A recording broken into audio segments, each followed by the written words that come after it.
Hey, it's Clay, and this will be a video chart on ticker symbol AGXT. We will take a look at the 30-minute time frame. Real quick, what do I mean by 30-minute in case maybe you're new to charts? Instead of each one of these candlesticks here representing 1 day's worth of price action, which is what you would normally see, each one represents 30 minutes. So while this here may look like several days worth of time, it's actually today's price action broken down into 30-minute time slices. I like to this time frame. It does a good job of telling the quote-unquote story of the price, and then makes mapping out levels of support and resistance a bit easier to see. I'm going to state the obvious, but I will anyways. Quite the eventful day today, not only from the price action perspective, but you look down here at the volume and well above average volume on the day. So a lot of eyeballs on this one. So let's map out some areas of support. Then we can talk about levels of resistance going forward. Depending on where you bought, that's really going to dictate, really the status of the chart. Meaning if you're some sort of day trader and you bought up there, you bought there, you bought there, and your plan was to buy and sell within 20 minutes, well then yeah, from that point of view, the chart's looking really, really bad. From the grand scheme of it all, even with the deep pullback, the price does still have an opportunity to chip away and build a higher base.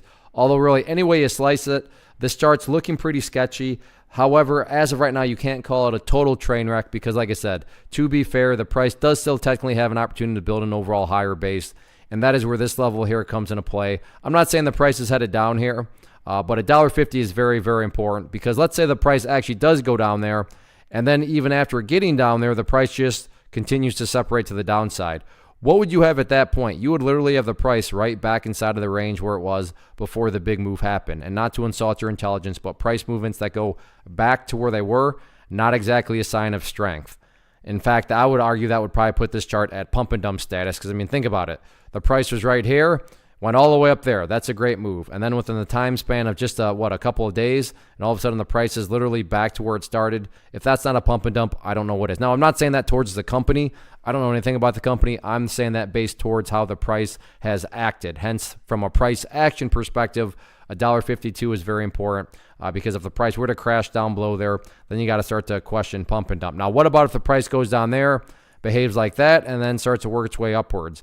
To be fair to the price, at that point, you would still have a set of lows right there. You'd have some lows there. You'd have some lows down there. If you envision each of those as stair steps, well, you would still have stair steps progressing in the upwards direction. So that's why I'm still, willing to give the chart the benefit of the doubt because the price does have an opportunity to chip away and build a higher base. So let's see if that $1.50 mark can hold or not. But like I said, if it doesn't, then that's essentially telling us that the price is right back to where it started, which is not a good sign.